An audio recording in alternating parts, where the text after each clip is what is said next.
Unraveling the Genetics of Elongated Skulls Interview with Brien Forrester 長頭人間の遺伝子の解明ブライアン・フォルスター氏との対談広島林浜松シティジャパン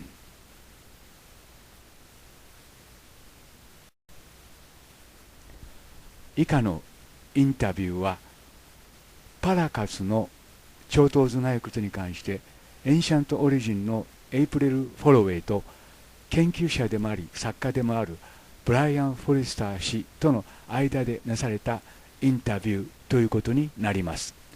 特に今回のインタビューはパラカス頭蓋骨の一つについてなされた遺伝子検査に関し最近の発表についてなされたものです。2014年2月8日。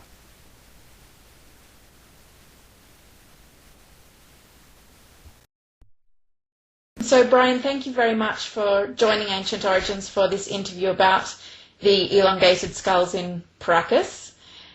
Some of our viewers will have already seen an interview we had some time ago about various research around elongated skulls.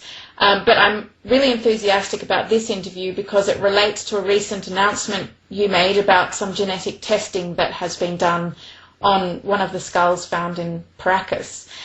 So to begin with, could you please just give a little bit of background about the Paracas skulls in particular and what makes them different from other elongated skulls that have been found? Well, what's kind of intriguing is if you look on the internet to any photo, website, and if you put in something like alien skull or human hybrid skull, quite often the Paracas skulls show up predominantly because they are so large in size. Some of them are very natural looking, and also there are so many of them that have been found, which is quite intriguing. So would you say that some of the features that these skulls have rule out the possibility of cranial deformation, processes like head flattening or head binding, which are known to have happened in other cases of elongated skulls? Well, that is the curious point, in that cranial deformation is known to have occurred in many different parts of the world, most prominently about 2,000 years ago, from the Middle East, even Melanesia, Central America. But because I've been intimately engaged with the elongated skulls of Paracas and the Paracas culture in general that died out 2,000 years ago, I've had the opportunity to look in person at numerous of the skulls, as well as hundreds which are in collections all around the world. Mm-hmm. And some of them, I would say, possibly between 5 and 10% of them do not show obvious signs of cradle boarding or other forms of cranial deformation, which generally tends to create flat surfaces, either in the forehead or the back of the head. Some of these literally look like they are natural in appearance. And so I've also heard that some of the other features include increased volume and increased weight compared to other skulls. Is that not something that could also happen as a result of head flattening, where, through the process of binding, the size actually increases, or is that absolutely not possible?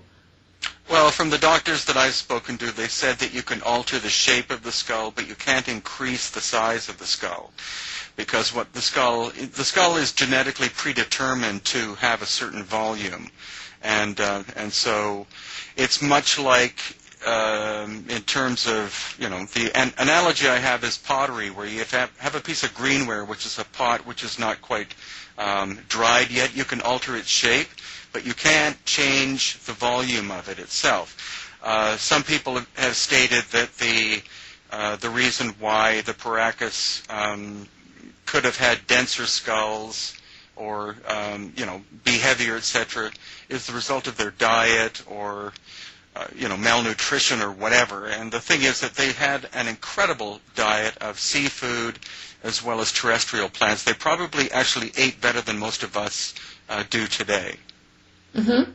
And so the study of these skulls is becoming a lot more interesting now that we have the technology for extracting DNA and analysing DNA. Before any testing was undertaken, did you have any theories yourself about what might be found? Well, I conjecture anything. Of course, I've had many different ideas, but I've been waiting for actual DNA analysis, and that has taken an incredibly long time, mainly due to lack of funding and also finding a geneticist who, A, is open to studying this, doing it at a fraction of the normal cost that it would cost commercially. And importantly, we wanted to do this independently because going through any governmental or private foundation or whatever would probably result in the results either being deleted or altered or being kept for purposes other than my intent, and my intent simply is to find the truth as to who these people were.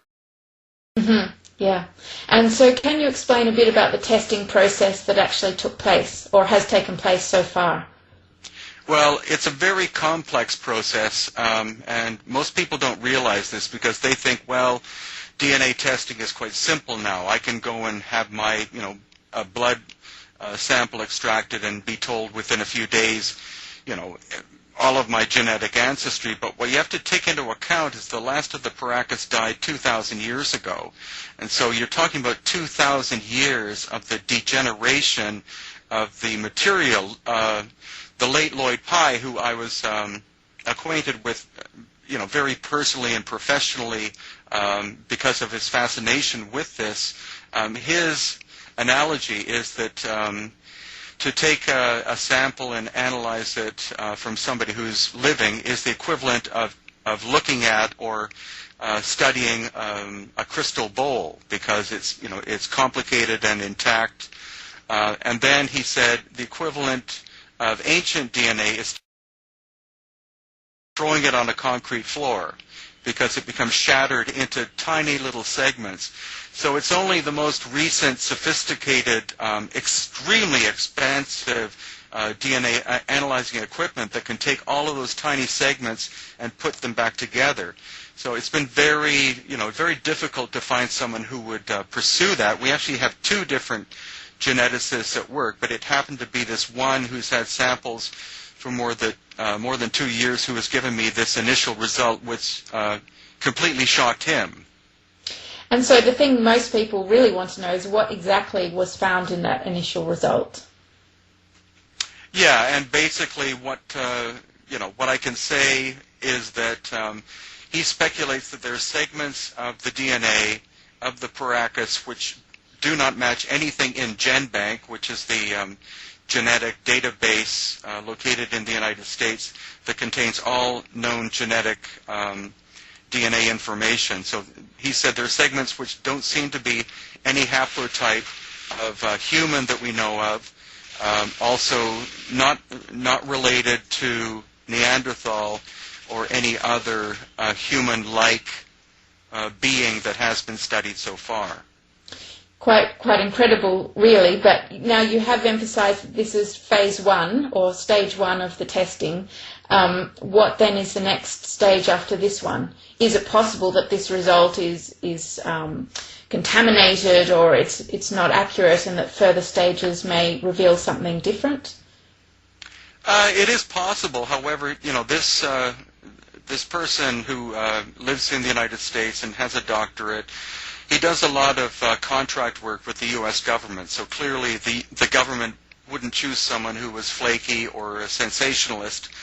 He's taken a lot of time. It's been more than 2 years for him to give us the initial result of one sample so far, but he does have samples from 3 different skulls from Paracas, and so what I'm hoping is that this, and the reason why I released it, this information, is to try to generate interest from the public so that we can do a fundraiser in order to be able to study the other 2 skulls as well as other samples from the 3 skulls themselves so that we can replicate the tests as many times as possible to see whether or not this is an anomaly or whether it's something which is truly mind-blowing, I guess is the term.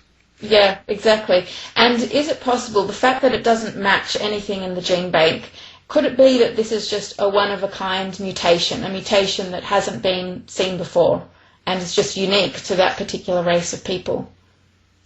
It could be, but again, the whole study is so new that, and the Paracas are very mysterious people. Nobody has really studied them for about 70 years. The people who study them now study their textiles, but the whole idea of the fact that their skulls seem to be of a different shape has been dismissed in general as simply being cranial deformation, but in fact nobody knows where the Paracas people came from. They lived on the coast of Peru, and through my studies, I believe that there's a certain percentage of their ancestry that comes from another part of the world, because they also, amongst the royalty, seem to have had reddish-brown hair, which is not a Native American characteristic, and they were reasonably tall. Some specimens we found were 5'10" to 6 feet to even taller in height, and that's quite atypical of a Native American person 2,000 plus years ago living on the coast of Peru. Mm-hmm. And so what is your opinion about these findings? Do you have a view about what this actually means, this result? Well, the theory I'm developing is that the Paracas are a mix of different types of people. The area they chose to live 2,000 years ago was much lusher than it is now. It would have been a perfect place for a society to live in terms of food production. The fact that they had totora reeds and still have totora growing on the coast of Peru meant that they were capable of building not only little boats but probably large ships out of reeds. They had cotton to make sails, and they could have been great seafarers. I also believe that the famous Nazca people, who also occupied the area after the demise of the Paracas, could literally have wiped the Paracas culture out. Their knowledge, absorbed some of their, some of their people would have interbred with the Nazca, but elongated skulls disappear in the Paracas area 2,000 years ago, and that corresponds with the arrival of the Nazca, who were a very warlike people. And so you say a different sort of mix of people. Now, the thing on everyone's mind is, are these skulls alien? Are they extraterrestrial? When you say a different mix of people, do you think there's a possibility that, a race of beings did arrive in this part of the country and perhaps bred with humans? What's your view on that? Well, I'm open to the idea. The thing is, I don't want to go too far in that direction yet because, again, we've only had an initial result. But due to the fact that the geneticist has found segments of DNA which don't correspond to anything, I think it's doubtful that they're a separate breed or type of humanity, because where would they have come from? Mm-hmm. And again, the strange thing is this predominant aspect of these elongated skulls amongst the royal family is very, very odd. So future sampling, future results will either reinforce or dismiss the result we have. But I think we're looking at something very intriguing, and I don't dismiss the idea of there having been off-planet either intervention or something. And Lloyd Pye was very strong with that idea. He simply said, these are not human beings. Mm-hmm. And speaking of Lloyd Pye, are you sort of carry forward the research he was doing, or do you know what is being done about the research that was being undertaken by Lloyd Pye? Yeah, several months before his death, he passed the Star Child skull and the information on to a group of people because he knew he was ill. He wasn't sure if he would recover, and so they're doing major fundraising. They've done a lot of genetic analysis, which people can see on Lloyd's website. The thing is, people really have to spend the time to read all of the information because you can't get a full picture of what the Star Child is or was, through 5 or 10 minutes of reading. There's been a lot of money and effort spent on Star Child, and the unfortunate thing is there's only one Star Child, whereas there are hundreds of Paracas skulls. I mean, it's it's amazing, and the access is quite astonishing too, because being related with the Paracas History Museum, I've assisted in building up the collection to 40 skulls so far, and we are very open to researchers from around the world coming, whether they're doctors or geneticists or whoever, because we honestly want to get down or get to the bottom of this, and any outside help is very greatly appreciated. Well, I guess the quantity really opens up the possibility to replicate these results and keep everyone happy by doing those extra studies, having different researchers using different skulls, because then whatever the result will be a lot more convincing after all that replication has been done. Yeah, that's exactly it. And any scientific test means that you have to be able to replicate it. And that's why, again, this is an initial, you could even call it teaser result that I sent out to the public.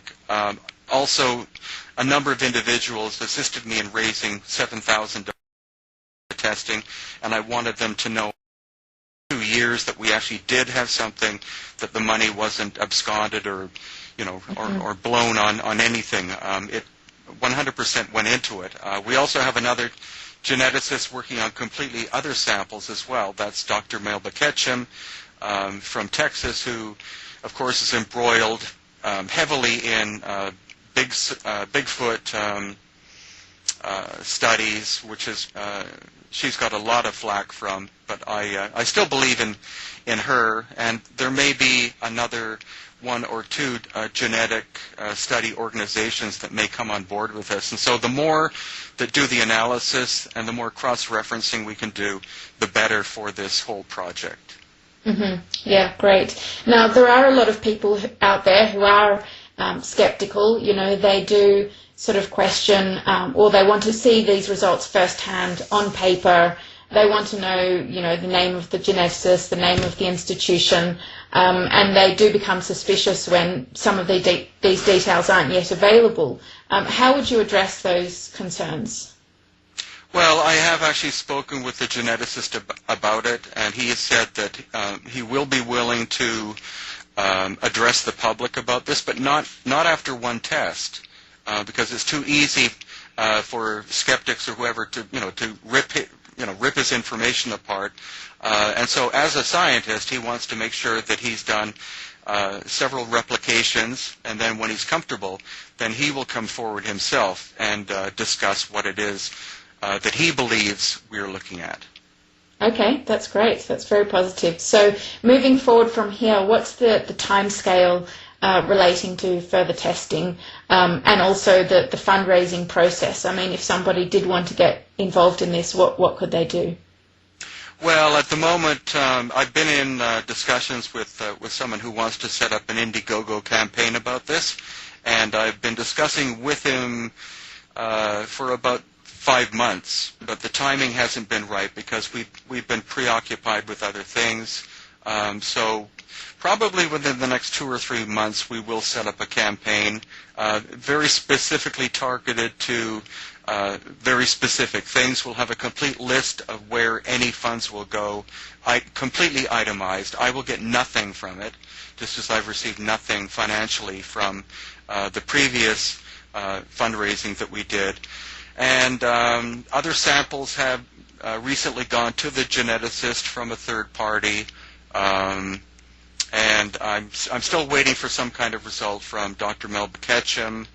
She's trying to actually get at least one, if not more, laboratories in the U.S. to do complete genome studies, which is very complicated and technically would cost an absolute fortune, upwards of at least $100,000. So we're hoping that other geneticists will be able to volunteer their time and the use of their equipment for the good of, basically we're doing this for the good of humanity, not for any kind of personal benefit. Yeah, I mean, the knowledge is incredibly important, regardless of what these skulls end up being, human or otherwise. It's still incredibly important for unraveling the history of our past. These are obviously an incredibly mysterious group of people. Well, definitely. And the thing is, since elongated skulls have also been found amongst the Olmec of Mexico, also in, not necessarily, people have said Russia. It's not really Russia. It's actually the area of Georgia and that area. There's quite a number of elongated skulls have been found there that date back about 2,000 years. And actually, I've been mapping where this process has existed all over the world. And so what I'm trying to do is try to set up some kind of concept of migration pattern, or in fact, were these different groups genetically related? We don't know yet. It's an ongoing procedure, but I'm very thankful that you wanted to cover this story at this time, because we're at the beginning, and any time that I get more information, I'm more than willing to share it with you. Well, thanks very much, Brien. We really appreciate you, informing us of everything going on, and we really look forward to the updates that you provide as things progress. Well, thank you, and your organization, Ancient Origins, is a phenomenal success. I'm very much a fan. Many other people are. You're growing very rapidly, and it's wonderful that such a group as yourselves are presenting this information to a global audience, because in the past it's always been little, small groups of people trying to do what you're attempting, and you're doing an incredibly good job at it. Oh, thank you very much. Really appreciate it. My pleasure.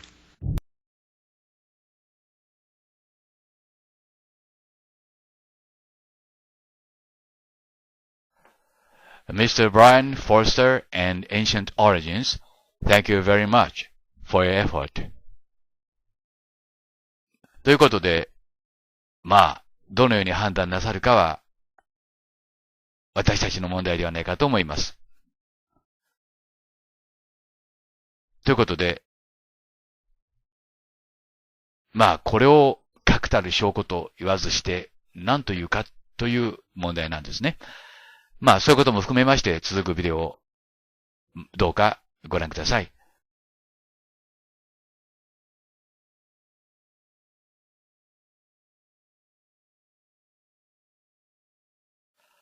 Hello, this is Hiroshi Hayashi, Hamama City, Japan. This is an alien, and it's conclusive and physical evidence. Ladies and gentlemen, this is an alien. Here is the evidence. 皆さんこんにちは。今日はエイリアンがこの地球上にいるという決定的かつ物理的証拠をお見せいたします。これはですね、もう半年以上も前に私が調べたエクアドルの、他のことで調べてた写真の中に混ざっていました。この頭蓋骨こそがですね、まさにエイリアンです。そしてこの地球にエイリアンがいるという物理的かつ決定的証拠です。皆さんご覧ください。これはエイリアンです。人間ではありません。人間ではないということはエイリアンです。見つかったのはエクアドルです。どうしてこれがエイリアンかと皆さんお思いになるでしょ？実はですね、頭頂骨が1枚でできているからなんです。これは人間の頭蓋骨です。左下はエイリアンの頭蓋骨です。人間は頭頂骨が3枚より合わさってできています。しかし、エイリアンは1枚しかありません。このライン、縫合線って言いますけども、縫合線を見比べてみてください。エイリアンの方にはその縫合線がありません。続くビデオをどうかご覧ください。Thank you. Hello, This is Hiroshi Hayashi and Kemiya, Japan. A scar in Tonkarin, cranial deformation in Japanese. ケミヤさんからですね、トンカラリンの近くで変形頭蓋骨が見つかった、長頭頭蓋骨ではないかという連絡をいただきました。それについて調べてみました。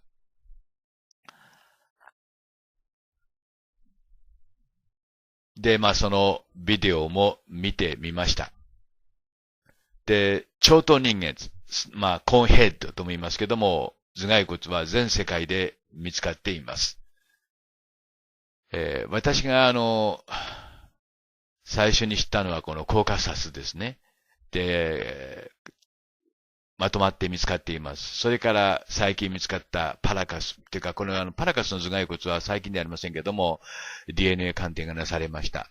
それから、ナスカでも見つかりました。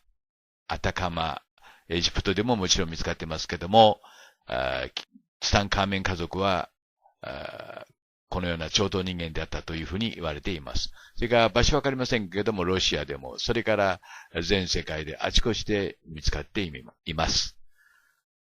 で、日本でも、見つかったということになるわけですね。で、これがその変形頭蓋骨ですけども、これは果たして何なのかということなんです。この頭蓋骨の特徴はですね、顔の前面部が、ぺしゃんこになっていると言いますか、普通ではないということですね。で、ビデオの中では、板のようなものを当てて、そして変形させたんだというような説明がなされていました。じゃあ、コーンヘッドとヒューマンはどこが違うかということなんですね。ちょっとこの絵では見にくいんで、写真いろいろ探してみたんですけども、真上からの写真がないんですね。で、私これ自分の書いた本の中から撮りました。このように3枚に人間の頭っていうのは、頭蓋骨っていうのは真上から見ますと3つに分かれてるんですね。いわゆるその、頭頂骨が中央で2つに分かれているわけです。これが人間の頭蓋骨なんですけども、コーンヘッド、いわゆる長頭人間の頭蓋骨にはその、今言いました中央のラインがないんです。縫合線って言いますけども、それがないんですね。で、このあたりにその縦の縫合線があるはずなんですけども、ないんです。これが長頭人間の特徴なんですね。で、この、もう一つ、こんな頭蓋骨もあるんですけど、これをその、変形させると言っても限度がありますからね。で、この頭蓋骨も、人間の比べてみればわかりますよね。変形させる言ったって、ここまで変形して骨が発達するんだろうかって疑問もありますけども、これも、この長頭頭蓋骨も中央に縫合線がありませんね。皆さん自身でご確認ください。これがコーンヘッドの特徴なんです。DNA 鑑定するまでもなく、明らかに私たち人間とは違った、DNA を持った生物体である。もっと言えば知的生物体であるということになります。で、パラカスで見つかったコーンヘッドマン、すなわちイロンゲーティッドスカールについてはですね、すでに DNA 鑑定が終わっています。で、その報告が、発表されているんですけども、それはまさに驚くべき内容のものであったというふうに、この報告書は最初に書いています。で、これをずっと見ていきます。この続くビデオの中でもう一度説明すると思いますので、ここでは簡単に、見てください。パラカス頭蓋骨はですね、今までは板で挟んで変形させたというんですけども、それだけでは説明できないと。25% も大きく、90% も重いことが分かったと。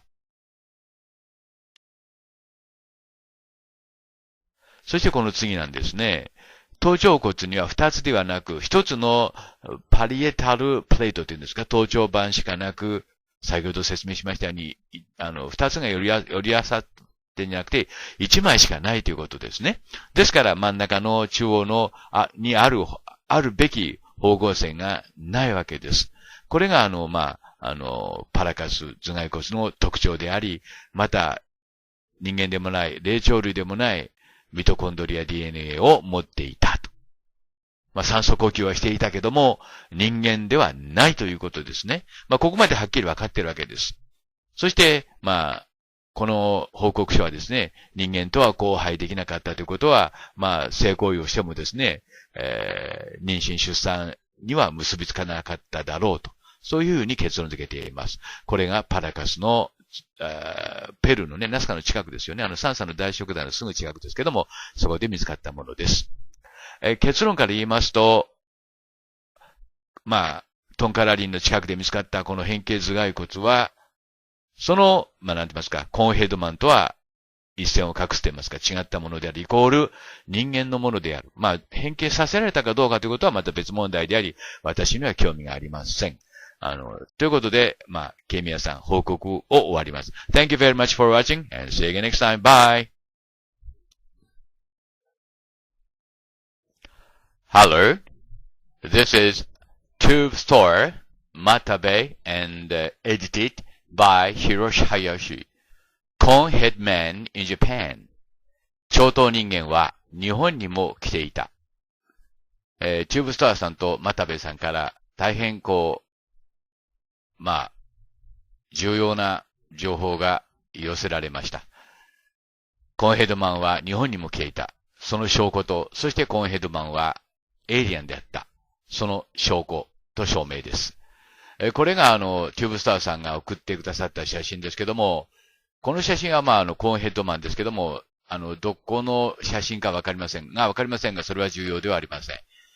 この頭を見てください。で、チューブスターさんが言うにはヘルメットなのか、ということなんですね。象の感じからして日本の象でないことは確かですけども、これは、又部さんが送ってくださった、写真ですけども、これは戸田市ですね。から発掘された南原遺跡っていうんだそうですけども、そこから発掘された写真、土偶ですね。ごめんなさい、埴輪です。埴輪ですよね。で、柴又八幡神宮で発見されて、そちらに、ごめんなさい、陳列してあるそうです。で、この二つの二枚の、チューブサーさんと又部さんの写真を見てですね、いろんなことに気がつくわけであります。まず第一にこのエイリアンは地球へ来ていたということです。そしてこのエイリアンはですね、共通のヘルメットを被っていたということなんですよね。それはこれからおいおい説明していきますけども、これはヘルメットなのか、デザインが円形や円理のね、頭と似ていると。確かにこれは右の方はイシュタール。すなわち、エジプトではマリ。それからヘブライ語ではマリアですね。はい。これがですね、曲線をカーブを見ていただきたいんですけども、明らかに、なんて言いますか、明らかにっていうか、明らかということは、軽率に使いたくありませんけども、ヘルメットですね。で、髪の毛は下の方にあるっていう感じですからね。あるいはこれ全体がヘルメットかもしれません。というのは、人間型のね、顔をしたヘルメットを被ると。そういった事実もいろいろ感じてきています。ですから、顔だけ見て、これ人間だっていうふうには判断なさらない方がいいと思います。で、これはですね、エンリルからある王がですね、シュメリアン、真ん中の生命の言ってですけども、神権を渡されているところですね。丸い輪に短冊がついています。前方後円符の形ですよ。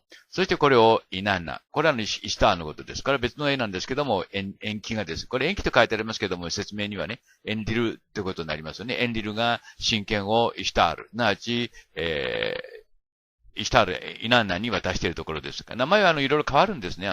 この女神はですね。それはケイミヤさんが教えてくださいました。で、これもイナンナ、イシュタールです。で、この頭をここで見ていただきたいんですけどね。この黄色いのは、神剣は和とそれから短冊です。で、この頭を順に比較してみますと、皆さん同じだということにお気づきになると思います。コンセプトが同じなんですね。なんていうのかな、ふにゃふにゃふにゃふにゃふにゃと波のようなものがくっついているということなんですよね。そして、それと、またこれがイシュタール、いわゆるイナンダですね、の頭と比べてみてください。これでも決定的ですね。これはエイリアンのヘルメットであると。いわゆる王たちのね、息子たちと、そしてその孫娘のヘルメットであるということは、これで証明されました。それから今度は、エイリアンの証明をこれからしなくちゃいけませんので、それにはこのダヴィンチの描いた絵を見てください。ダヴィンチ、左のがダヴィンチです。で、右にいるのがコーンヘッドマンですね。仲良かったんですね、この雰囲気からして。で、頭をこう比べてみてください。同じだということにお気づきになると思います。いわゆる長頭人間、コーンヘッドマンです。で、これはブルガリアにある、ソフィアにある、アレキザンダー・ネフスキーという、寺院です。その中に、こうした2枚の絵があるんですけどね、左側の絵が古い、右の方が修復されたのが新しいのかよくわかりませんけども、この色とこのビショップの顔を見てください。鼻が低くて、そしてなんて言いますか、頭が長くてってことにわかりますね。これがコーンヘッドマンです。手が異常に、長くて小さいです。腕が長くて手が小さいです。これがパラカスで見つかったコーンヘッドマンです。で、これはDNA 鑑定がすでになされています。これが柏柴又で、八幡神宮にある、長頭人間ですね。やはり比べてみますとわかるように頭が長いことわかりますね。いわゆる長頭人間は日本へも来ていたということです。これが事実の証明ですね。長頭人間は日本にも皆さん来ていたんですよ。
Initial DNA analysis of Parker's elongated skull was released with incredible results. They contain only one parietal plate rather than two. The fact that the skull's features are not the result of cranial deformation means that the cause of the elongation is a mystery and has been for decades. パラカスの長頭骸骨に関する初期分析が公表されました。それは信じられない結果でした。それらの頭骸骨には2つではなく、たった1つのパリエタルプレート、つまり頭頂板しかなかったということです。頭蓋骨の特徴が頭蓋骨の変形によるものではないという事実は次のことを意味します。つまり長頭は謎であったし、何十年もの間ずっと謎のままだったということです。今ご覧いただいているのが左上が人間の頭蓋骨です。右3枚はですね、エクアドルで見つかった長頭頭蓋骨ということになります。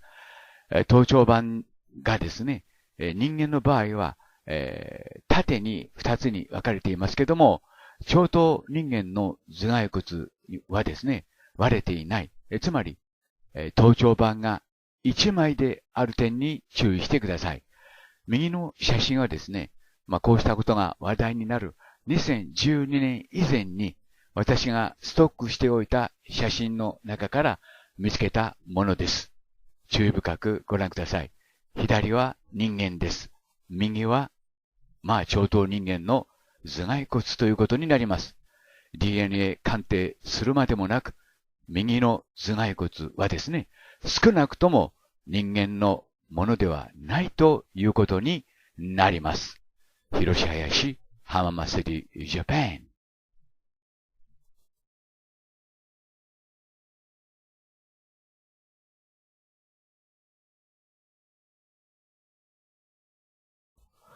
Why can't people accept the truth as it is, which is the biggest mystery to me? Don't hide from the truth. Truth is in here. You find it here in this video. Hiroshi Hayashi, Hamama City, Japan.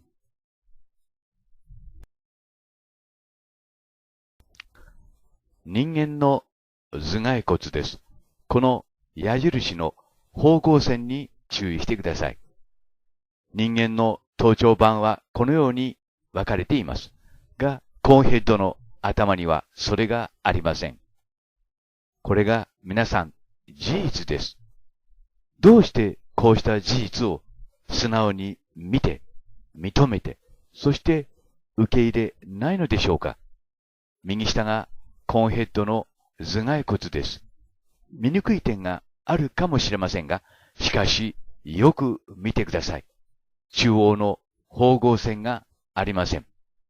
つまり、コーンヘッドは少なくとも人間とは違った骨格を持っているということになります。イコールエイリアンということにはならないのかもしれません。つまり、地球同化型のエイリアンということになります。縫合線に注意してコーンヘッドの頭蓋骨を見てください。コーンヘッドの多くにはこうした中央の縫合線がありません。DNA 鑑定するまでもなく、事実が事実を示していると思います。遠い昔、コーンヘッドは火星からやってきました。そして、この地球に同化したと、私、林博は考えています。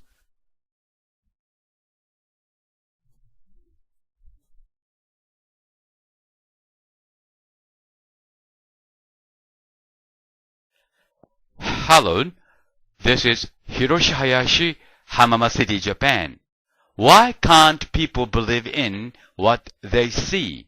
Mystery of humans. Today's story is about a mystery of humans ourselves. Why not we can believe in what we see? But in English-speaking countries, they say seeing is believing. But people very often don't believe in what they see. You know why? One thing I can say here is that they don't like to believe in what they see. But that is not all. When they believe in what they see, the whole ideas in old rooms of their brains would collapse, of which they are afraid very much. People want to stay in the labyrinth of mysteries rather than to make adventures into the unknown world. That is called conservatism. Then I would like to ask you which way you choose to go. One is a way to make an adventure with me, Or, another way is a way to stay in the world as you do now. Okay, here is one example that I can show you now.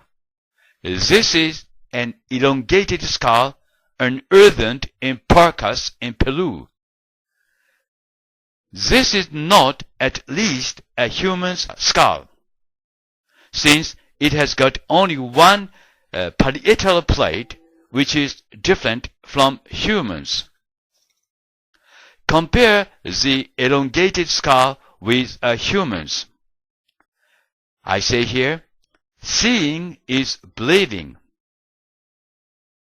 We can't say here now that elongated skull is the one of aliens or extraterrestrial beings. But it is at least not a human's.